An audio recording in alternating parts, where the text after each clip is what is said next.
So I found a way out, and I just wanted to show someone else they can too. For Kenny Jenkins, a massive aspect of recovering from a drug addiction is assisting others in their journeys. That's why he shows up daily at the Recovery Resource Center in Salisbury. That's right. The Recovery Resource Center is a safe haven of sorts to those battling all kinds of addictions. And for decades, it's been a facility in the Wicomico County community where real life change occurs. For Kenny Jenkins, being alive, They never thought I would live past my 25th birthday. I just turned 62 in June. isn't something he takes for granted. A battle with addiction that nearly took his life started early. Kenny was just 6 years old when he started drinking leftover alcohol at his mom's parties. I found out when I would finish off the glasses and whatever else, I stopped being scared. First, it was alcohol. Next, it was drugs. He was nearly 30 years old when the combination almost killed him. By the time I woke up in the emergency room, they told me that I was suffering from alcohol poisoning, a drug overdose, dehydration, starvation. I had a blood pressure reading of 110/180, and I weighed about 88 pounds. They couldn't release me on my own because they said they thought if I did anything beyond that, I would die. He knew when he was finally released, he needed to make a change.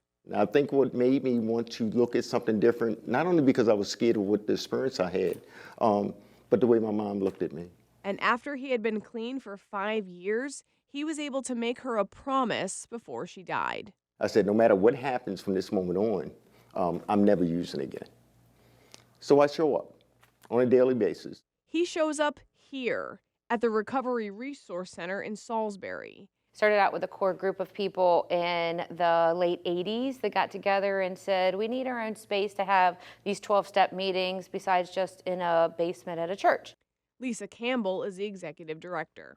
She says they now have more than 30 meetings here every week that serve more than 3,500 people in one way or another. They offer 12-step meetings as well as other recovery meetings. There's something magical that happens in the meeting. So I don't know, I can't put my finger on it. But it is that strength that people build from each other. So knowing that someone has been there and they've felt the way that you felt, they've done the things that you've done, and they're living a clean life, being a productive member of society, gives you that hope. But it also can give you that peer type of support to show you how to live without depending on using something to get outside of the way you feel and think. Take it from Kenny. These meetings are monumental. It was the people in the rooms that saved me. It wasn't this great psychologist that came up and said, like, well, you have this thing in your brain, there's this. People said, I've been where you've been at. And I can show you how to get out of there if you're willing to believe me. And I believed. As a matter of fact, before his mother died, it was people like that for which she was most grateful. Said, you've done nothing more in the last 2 years than what I expected from you when you came out of me. And she got real quick and quiet. She says, but I want to thank the people because you saved my baby. They save lives here at the Recovery Resource Center in other ways, too. They work with the Wicomico County Health Department to offer a safe station in the facility. They are available with the COAT team 24 hours a day.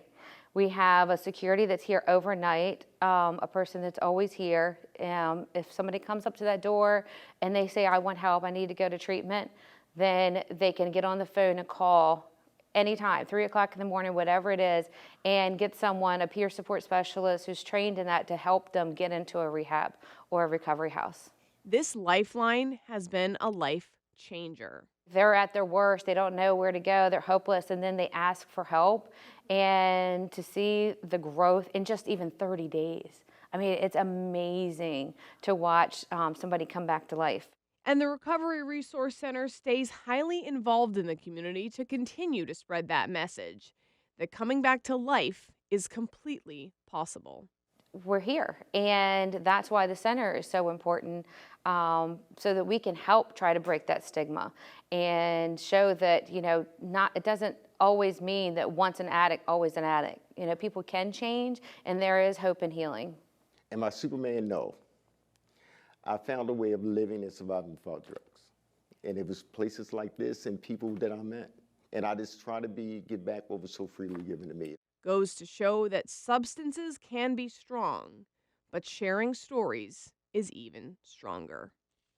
And the Recovery Resource Center is holding their annual Revive Recovery Breakfast next Saturday. It's happening from 7:30 to 9 a.m. at Dove Point. For more information, just check out DelmarvaLife.com. And I think, Lisa, that's we always hear kind of with these with drug addiction, it's sharing stories and recovery. It's so powerful. Yes, keep it out in the forefront.